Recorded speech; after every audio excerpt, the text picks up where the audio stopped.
Welcome to this new series called The Music Industry Chronicles. I'm your host, Shayna Pierre.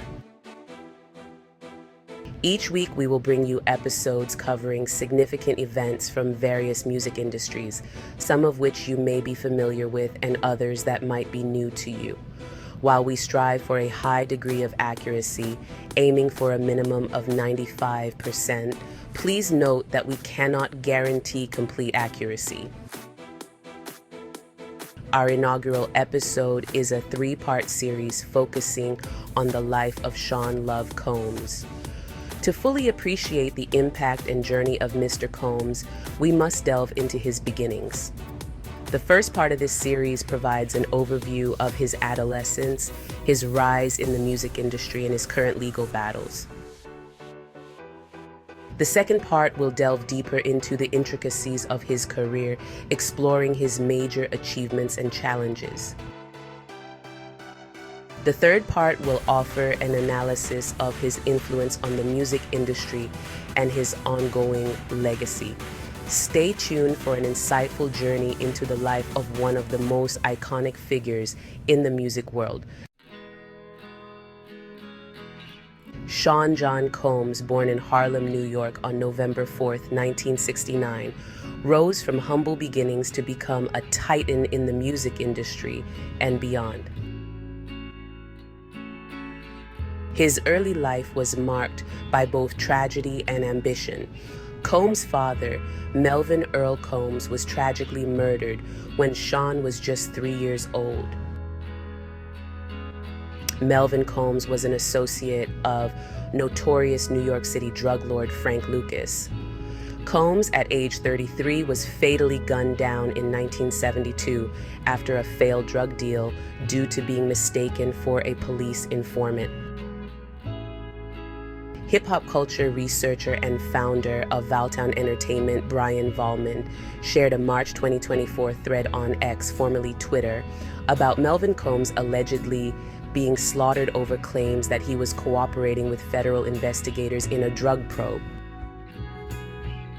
While there was no proof that Melvin was going to turn on his fellow illicit business associates, this tale has lived on for years. In a February 1973, an article in the New York Times titled 10 Found Guilty of Heroin Charges, Combs was named as a co-conspirator in a massive narcotics case, though he'd already passed away before the others were convicted. Prosecutors on the case believed his passing could be linked to other members involved, though it's unclear who and why this could be. Online forums have also debated whether or not Melvin's being a police informant played a role in his demise. Melvin's death forced Sean's mother, Janice Combs, to raise him and his sister Keisha Combs alone. Despite the hardships, Janice instilled in her son a strong work ethic and a belief in education. Combs attended the prestigious Mount St. Michael Academy, a Roman Catholic private school which is located in the Bronx. So yes, Diddy was an altar boy. He was a driven student and a talented athlete, excelling on the football field according to many sources. Combs then went on to pursue a business degree at Howard University, a historically black college in Washington, D.C. While at Howard, Combs' entrepreneurial spirit began to flourish. He organized parties and events, quickly gaining a reputation for his hustle and charisma. However, Combs' true passion lay in music. He balanced his studies with an internship at Uptown Records, a prominent New York City record label. This experience would prove to be a turning point in his life, setting him on the path to becoming the icon known as Diddy. Growing up in Harlem, Combs was deeply influenced by the vibrant culture and community around him. The rich history of Harlem's music and art scene played a significant role in shaping his artistic vision. Even as a young man, Combs showed a knack for business, selling newspapers and working odd jobs to support his family. His determination and resilience were evident from a young age, qualities that would later define his career. The legacy of the Harlem Renaissance and its cultural impact were not lost on Combs, who drew inspiration from the greats who came before him. He remained connected to his roots, often participating in community events and giving back to the neighborhood that raised him. These early experiences in Harlem laid the foundation for Combs' future success, shaping him into the visionary leader and cultural icon he would become. At Uptown Records, Sean Combs' raw talent and unwavering determination were impossible to ignore. He quickly rose through the ranks, going from intern to A&R executive in record time. This period at Uptown was crucial for Combs' development.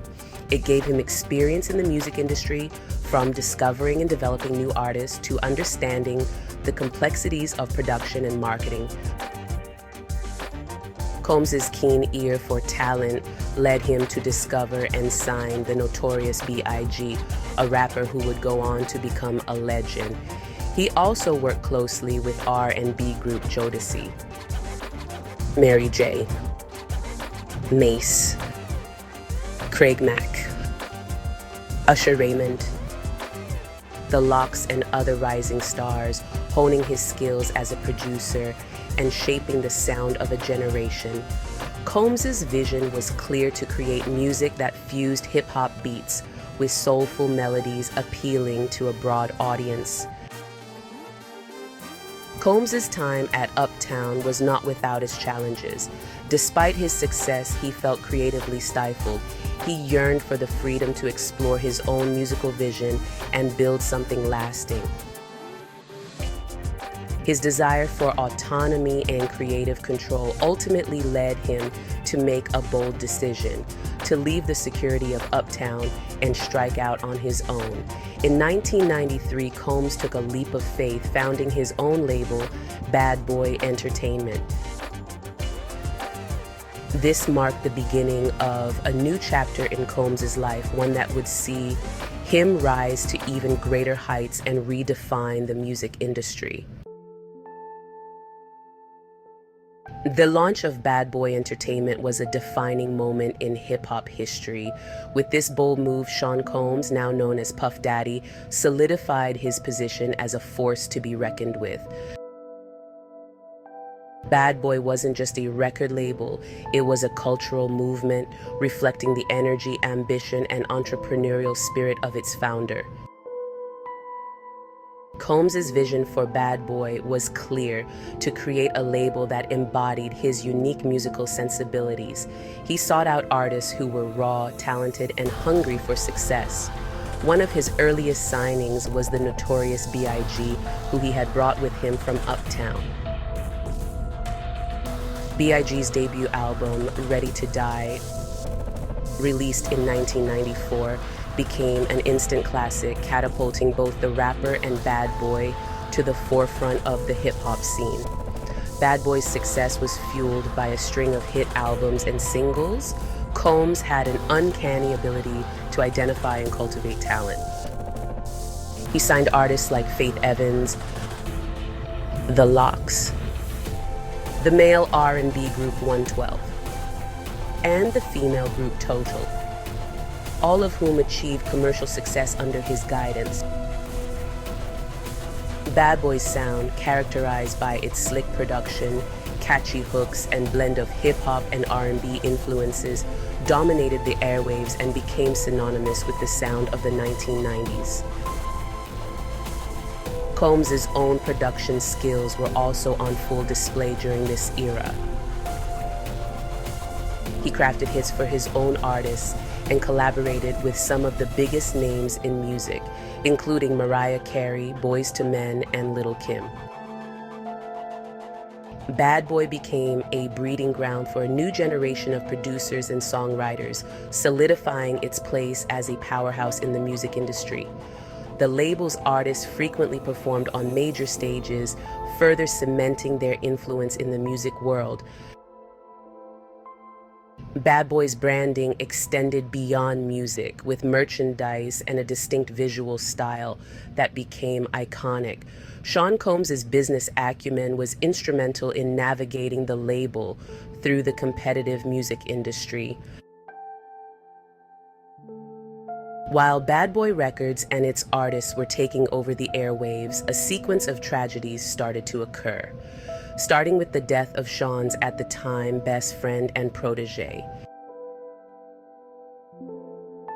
On March 9, 1997, Christopher Wallace attended the Soul Train Music Awards after party hosted by Vibe magazine and Quest Records at the Peterson Automotive Museum in Los Angeles. He was accompanied by his entourage, which included his music industry colleagues and friends. As the event concluded in the early hours of the morning, Wallace and his entourage left the party. He was traveling in the front passenger seat of a GMC Suburban SUV driven by his associate Gregory G. Money Young. They were part of a 3-car convoy that also included Wallace's security detail and other associates. Around 12:45 a.m., as the convoy stopped at a red light at the corner of Wilshire Boulevard and South Fairfax Avenue, a dark-colored Chevrolet Impala SS pulled up alongside Wallace's SUV. A lone gunman, described as an African-American male in a blue suit and bow tie, rolled down his window and opened fire with a 9mm pistol. Wallace was struck by 4 bullets. He was rushed to Cedars-Sinai Medical Center by his entourage, but despite the efforts of emergency medical staff, he was pronounced dead at 1:15 a.m. Wallace was only 24 years old at the time of his death. The murder of Christopher Wallace remains unsolved, and numerous theories and speculations have surrounded the case. Various potential motives and suspects have been suggested, including connections to the East Coast-West Coast rap feud, gang affiliations, and possible involvement of individuals within the music industry. Despite extensive investigations and multiple leads over the years, no one has been officially charged or convicted for his murder. The loss of the notorious B.I.G. was a devastating blow to Bad Boy Entertainment and the hip-hop community. His legacy, however, continues to influence and inspire artists to this day. After his friend Biggie Smalls was murdered in 1997, Combs recorded the tribute, "I'll Be Missing You," which topped the Billboard Hot 100 for 11 weeks and launched Combs' first album, No Way Out 1997, to platinum status. Nielsen SoundScan named No Way Out as the 3rd best-selling LP of 1997, with more than 3.4 million copies sold in the United States. Both the single I'll Be Missing You and the album No Way Out won Grammys the following year for Best Rap Performance by a Duo or Group and Best Rap Album, respectively. Sting originally took the rap mogul to court in the early 2000s, successfully winning the lawsuit and being awarded 100% of the song's royalties and $5,000 a day for not securing the rights. Combs released his second album, Forever, in 1999. In December 1999, Combs, Lopez, his bodyguard Anthony Wolf Jones, and the 21-year-old rapper Jamal Shine Barrow, a Combs protege, were involved in a disagreement at Club New York in Manhattan that ended with gunfire and left 3 people injured. Matthew Allen, aka Scar.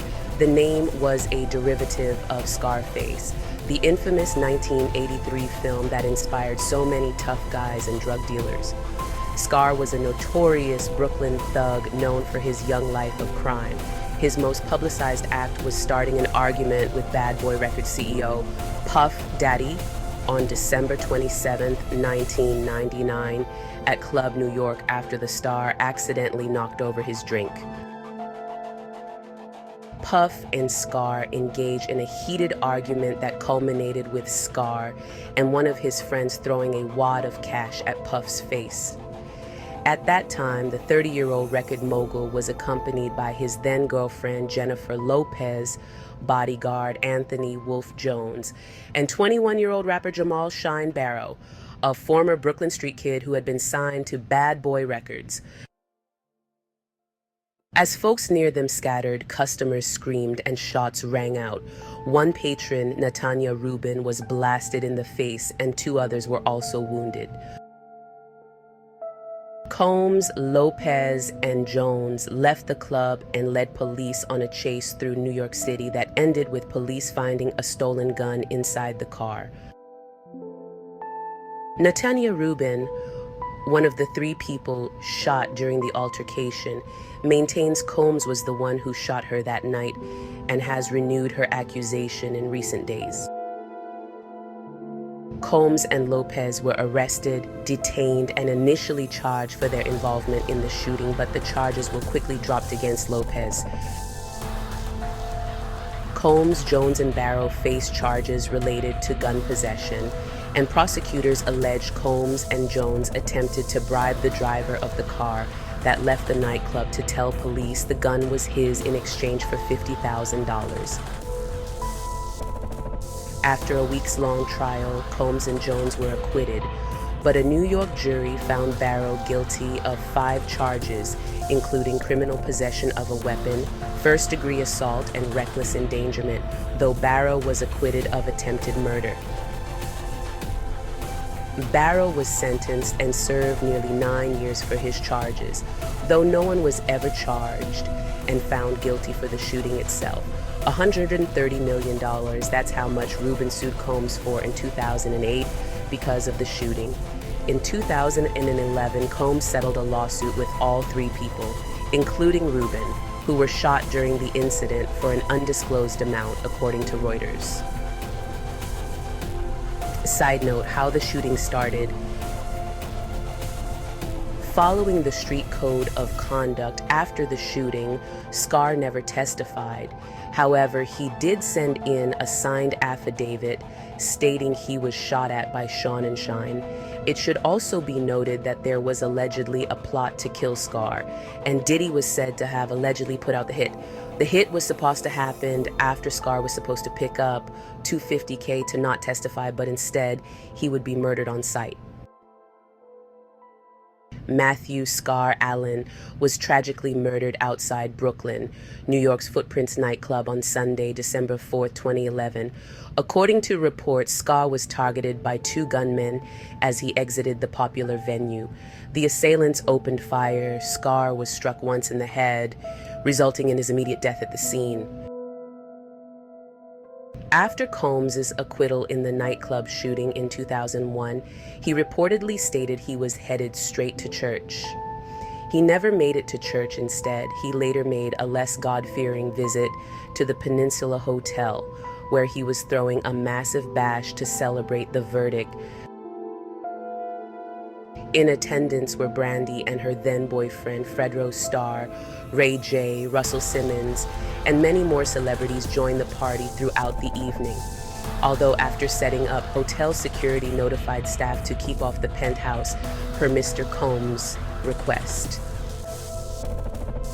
It was there that Anna, a freelance graphic designer working with Bad Boy's marketing team, says Combs approached her and began to massage her shoulders. The woman requested a pseudonym, citing fear of retribution. "I'm getting touched on my shoulder, my arms, my back."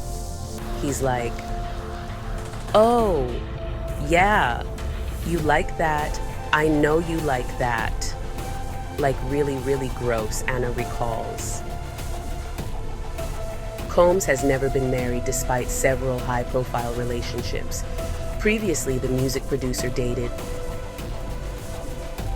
fashion stylist Misa Hilton, with whom he has one son who is rumored to be the actual son of his former bodyguard, Wolf.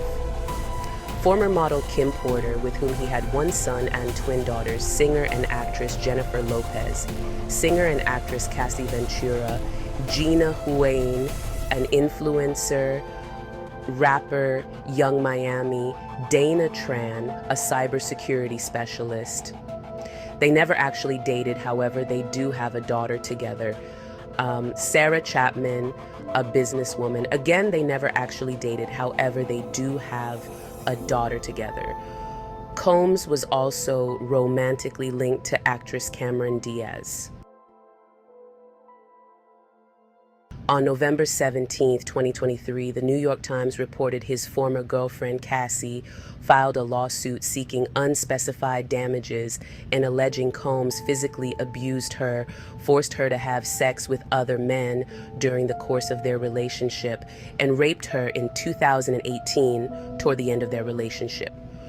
Combs vehemently denied the allegations, according to his lawyer.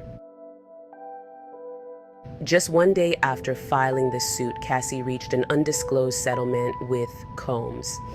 I have decided to resolve this matter amicably on terms that I have some level of control, she said. Months later, in May 2024, CNN released a security video of Combs assaulting Cassie inside a Los Angeles hotel in March 2016, throwing her to the ground and appearing kicking her twice. He apologized on Instagram 2 days later for his disgusting behavior in the footage. Less than a week after the settlement with Cassie, 2 other women filed civil lawsuits accusing Combs of sexual abuse. One plaintiff alleged Combs drugged and raped her in 1991, then distributed footage of the attack without her consent, according to the Associated Press. The other woman says Combs and R&B singer Aaron Hall sexually assaulted her and a friend in the early 1990s. Days later, Combs physically assaulted the plaintiff, who says she was 16 years old at the time, while trying to stop her from speaking out. Hall hasn't commented on the lawsuit. The 2 cases against Combs are ongoing as of March 2024. Following another suit filed on December 6th accusing the rapper of raping a 17-year-old in 2003, Combs released a statement denying all of the allegations against him. I did not do any of the awful things being alleged. For the last couple of weeks, I have sat silently and watched people try to assassinate my character, destroy my reputation and my legacy. Sickening allegations have been made against me by individuals looking for a quick payday. In 1990, Combs starts his music industry career as an intern at Uptown Records, working under executive Andre Harrell. According to a November 2023 lawsuit, Combs and the R&B singer Aaron Hall allegedly sexually assault an unnamed victim and a friend after a music industry event, then beat her several days later when confronted. According to a November 2023 lawsuit, Combs allegedly drugs, sexually assaults and videotapes 19-year-old Joy Dickerson after going on a date with him in 1991. In 1995-1996, according to a May 2024 lawsuit, Combs allegedly sexually assaulted April Lampros on several occasions. In one incident, she alleges he forced her to perform oral sex in a car, which she says was witnessed by a parking attendant. In another, she claims that he forced ecstasy down her throat, made her have sex with his then-girlfriend Kim Porter, and then raped her. In 1996, Combs is found guilty of criminal mischief for threatening a photographer from the New York Post with a gun. In 1998, Combs starts throwing his annual Hamptons all-white parties that come to be known as So Lavish and Exclusive. He earns the rep of being a modern-day Gatsby. Guests range from music industry execs and artists to actors, real estate moguls, and sports team owners. April 16, 1999, Combs is arrested and charged with 2 felonies, second-degree assault and criminal mischief, in the beating of record executive Steve Stout, who says Combs and 2 bodyguards beat him with their fists, a telephone, a champagne bottle, and a chair, When Combs publicly apologizes, Stout asks for the charges to be dismissed. Combs reportedly pays Stout $500,000. The assault charge is dropped. Combs pleads guilty to the lesser charge of harassment, and he is sentenced to 1 day of anger management classes. March 2000, the first season of Making the Band airs on ABC, then later MTV. The reality TV competition centers Combs as he searches for new talent to put together in a band. Running for 12 seasons total, the show later became a cultural staple for MTV, and through it, Combs created bands like Day 26 and Danity Kane, all signed to Bad Boy Records.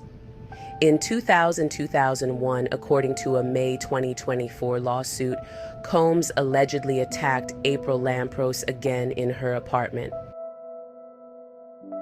March 26, 2001, in a lawsuit, local TV host Roger Mills sues Combs, accusing him of assault, false imprisonment, destruction of property, intentional infliction of emotional distress, and a civil conspiracy, in an exchange where Combs' entourage roughed him up and destroyed his camera. As we have yet to be served with this complaint, we are unable to comment on specific allegations, a Combs spokesperson said in a statement.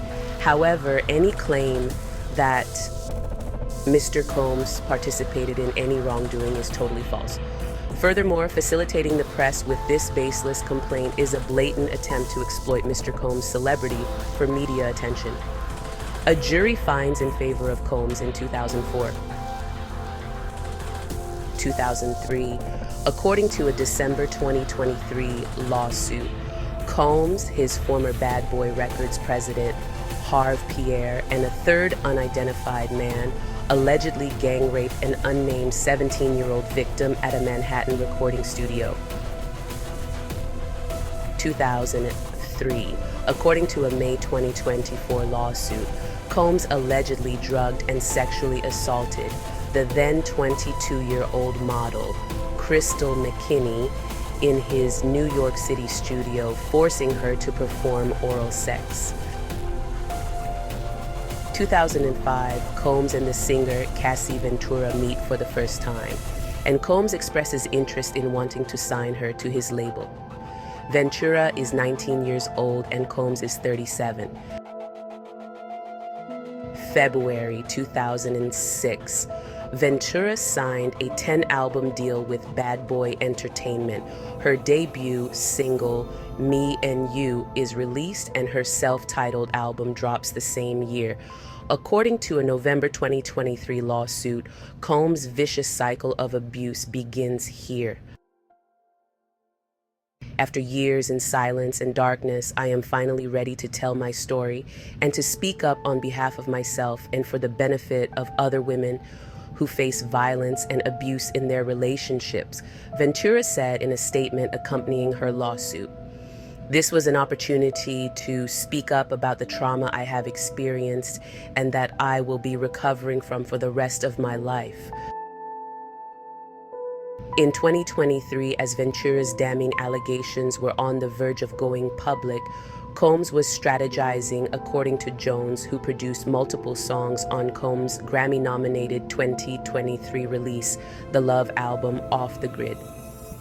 He detailed how he planned to leverage his relationship with celebrity pastor Bishop T.D. Jakes to soften the impact on his public image, Jones wrote in a sworn declaration in April. Publicly, Combs seemingly jumped into overdrive, producing positive press. He fulfilled his $1 million promises to his alma mater, Howard University, and the football program at another historically black college, Jackson State University. He launched Empower Global, an e-commerce platform for black entrepreneurs. And in dropping his new album, proclaiming he was in his love era, he announced that he was giving Bad Boy artists and songwriters their publishing rights back. Only some artists say they were offered rights back, and Diddy Kane's Aubrey O'Day said she refused because her offer came with a mandatory non-disclosure agreement.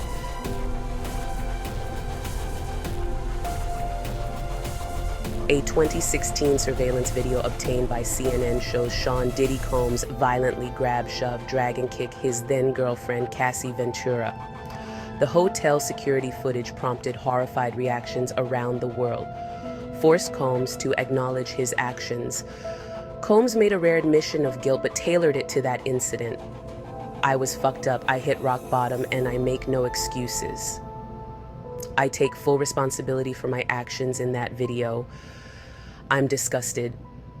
He claimed he went to therapy and rehab and was truly sorry. Ventura's lawyer said Combs' apology showed his pathetic desperation. Ventura alleges years of physical, psychological, and emotional abuse. She claims Combs forced her to purchase and take illegal drugs like cocaine, ketamine, and ecstasy, that he filmed her as he forced her to participate in sex with male sex workers in multiple cities for his own voyeuristic pleasure in a practice he called freak-offs, and that he beat her on many occasions in retaliation for talking to other men, often with witnesses present. March 6, 2007, in a lawsuit, Gerard Recknitzer alleges that Combs punched him, pushed his girlfriend, and tried to spit on another woman outside Teddy's nightclub at the Hollywood Roosevelt Hotel.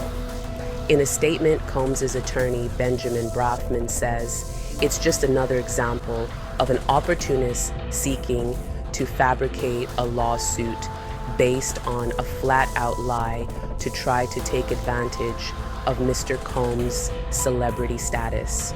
The case is settled out of court in March 2008, the terms undisclosed. May 11, 2007. In a complaint to the police, Combs, making the band co-star Laurieann Gibson, alleges that he threatened her with a chair while New Edition's Michael Bivins held her in place. Combs' attorney Brafman claims Gibson overreacted to theatrics performed for the cameras. Sources claimed to the New York Daily News that he yelled for the cameras to be turned off.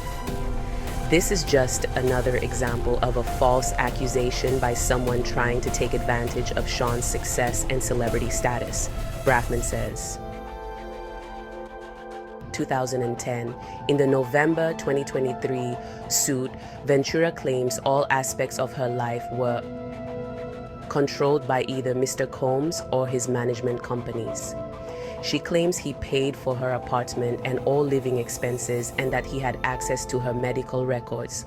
For instance, when Ms. Ventura began experiencing memory loss, potentially due to excessive drug use and/or head injuries caused by Mr. Combs' beatings, as described below, her MRI results were provided directly to Mr. Combs. Mr. Combs also repeatedly arranged for his staff to drive Ms. Ventura to certain doctor's appointments. In this way, Mr. Combs exerted ownership over Ms. Ventura. February 2012. In the November 2023 suit, Ventura alleges that Combs said he was going to blow up the car of rapper Kid Cudi, whom Ventura was dating at the time, and that he wanted to ensure that Kid Cudi was home with his friends when it happened. Around that time, Kid Cudi's car exploded in his driveway. Kid Cudi, in a statement to the New York Times, corroborated the account.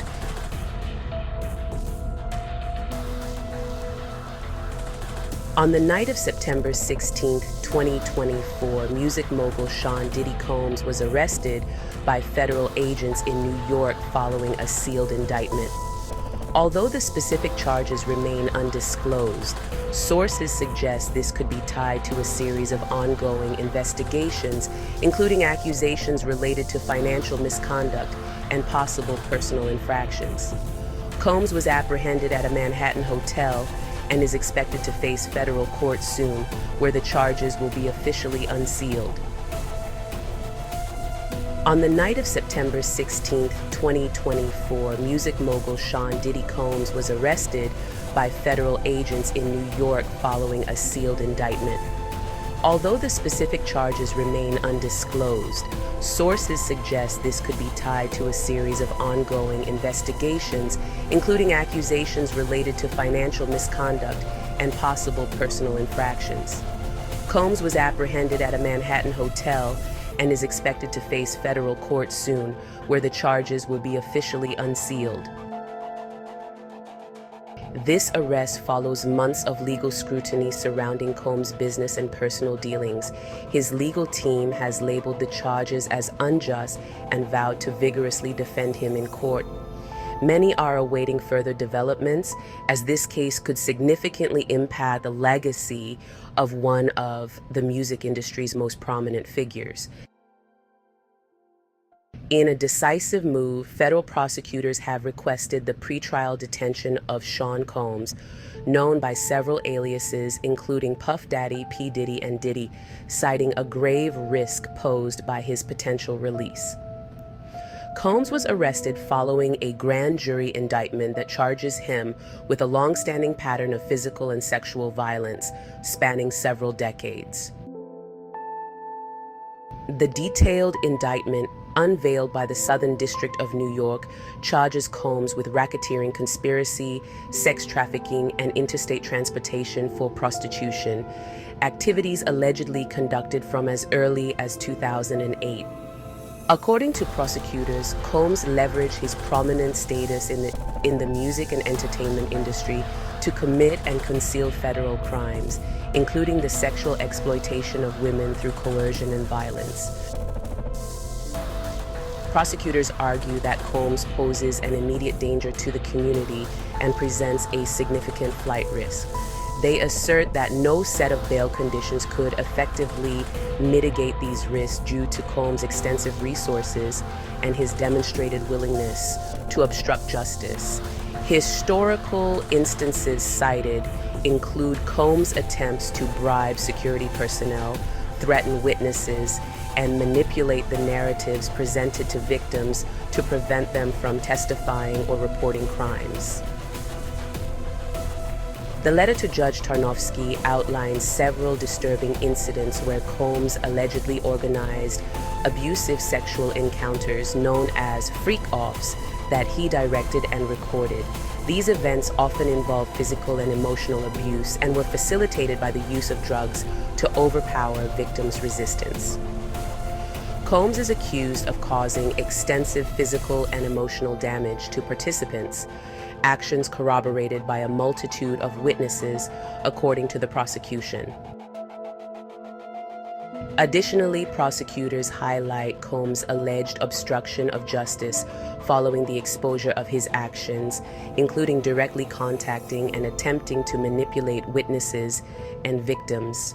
Such behavior underscores the ongoing risk he poses not only to the safety of potential witnesses, but to the integrity of the judicial process itself. Given the severity of the charges and the compelling evidence presented, the prosecution urges that Combs be held without bail, stressing that his behavior exhibits a clear pattern of dangerousness and manipulation that no bail conditions could adequately address. The request places significant emphasis on protecting the community and ensuring the integrity of the legal proceedings as the case moves forward.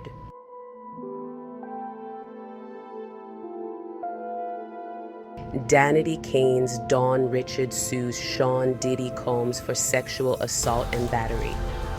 Former Danity Kane member Dawn Richard has filed a lawsuit against Sean Diddy Combs, alleging the hip-hop mogul sexually assaulted her, deprived her of food and sleep, and refused to pay her adequately. Richard also says in the lawsuit, filed Tuesday in a New York federal court, that she witnessed Combs physically abuse his former girlfriend, Cassie Ventura, on numerous occasions, and saw Combs and his associates engaging in illegal drugs and sexual acts with underage girls. Richard became associated with Combs in 2004 after auditioning for season 3 of his MTV reality show, Making the Band. Richard alleges during auditions he called female contestants names including fat, ugly, and B. Mr. Combs is shocked and disappointed by this lawsuit. In an attempt to rewrite history, Dawn Richard has now manufactured a series of false claims, all in the hopes of trying to get a payday. Conveniently timed to coincide with her album release and press tour, Combs's attorney Erica Wolf said in a statement. Let it be noted that Dawn's bandmate has denied that any of this happened. However, after extensive investigation, multiple sources confirmed that these alleged incidents did indeed occur. It's possible that Kalena Harper might be acting out of fear, as she recently lost custody of her child and is currently trying to regain custody. Her involvement in a RICO case could potentially complicate her situation. Additionally, we found evidence of her participation in several freak-offs.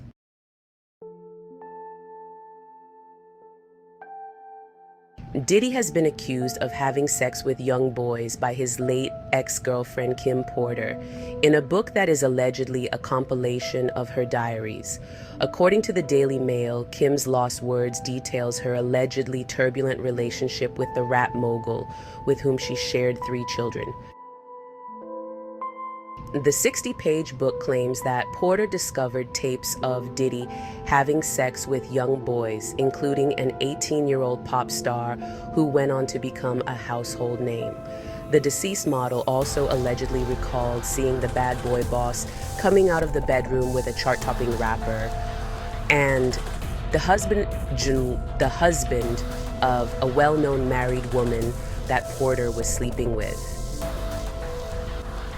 Another alleged incident detailed in the book was of Diddy asking Porter to screw him with a strap-on, which infuriated her.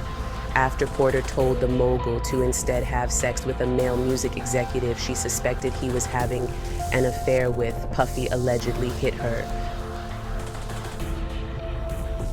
Let's explore some of the "I told you so" moments that may have hinted at or even prompted federal investigations into Combs. Don't forget to subscribe and share your thoughts at the end. We really appreciate it.